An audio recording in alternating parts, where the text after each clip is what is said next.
So coming from The Walking Dead, you know a lot about survival. Are zombies just another gang? You know, I did go directly. This was the first job that I did. You know, I got killed twice on The Walking Dead, then drove to Louisiana and started this movie. Yeah, you know, I think that the characters have a little bit of similarity, you know. I think whereas, you know, Shane sort of lost his mind trying to protect a family that wasn't his, this is a guy who stays absolutely, you know, steady and steadfast in trying to protect his family, and he'll do it by all means necessary, and really, really interesting character to play, you know. Well, they say justice is blind, but this movie talks about how it's also becoming very unforgiving. Totally. And your father's a lawyer.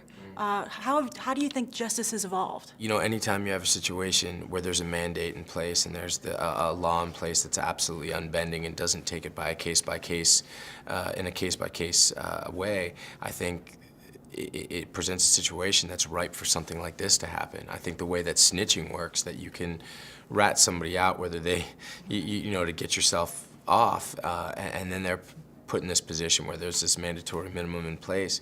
I think that, you know, again, for all the times that it works, there is going to be that one time where it just totally crumbles and destroys these families and brings all these people into this web of danger and lies. And you know, this is a true story, based on a true story about a guy who, you know, went his own path on that, and did whatever he could to try to get his son out. You know, you're in very good company with Humphrey Bogart, in that you're both private school kids who play tough guys on screen. What draws you to these roles? I think Walking Dead really sort of helped to kind of show a side of me, you know, and I'm grateful for anybody that'll have me. And my last question for you is, you know, you have done Snitch, which focuses on blue-collar crime, and you just wrapped Wolf of Wall Street, which is about white-collar crime. Did you see any common truths that kind of overlap between the two? Yeah, and I mean, I think with all of that, you know, everything you're talking about, I mean, I think, you know, I think people are people, and I think, you know, again, with Snitch, it's about fathers who are trying to protect their sons, and that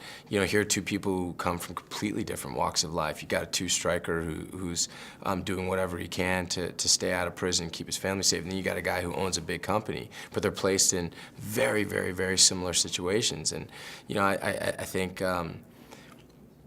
You know, I think trying to take the easy way out, desperation, doing what you can to get by. I think there's all sorts of motives for people who make bad decisions, and I don't think it matters what room you wake up in.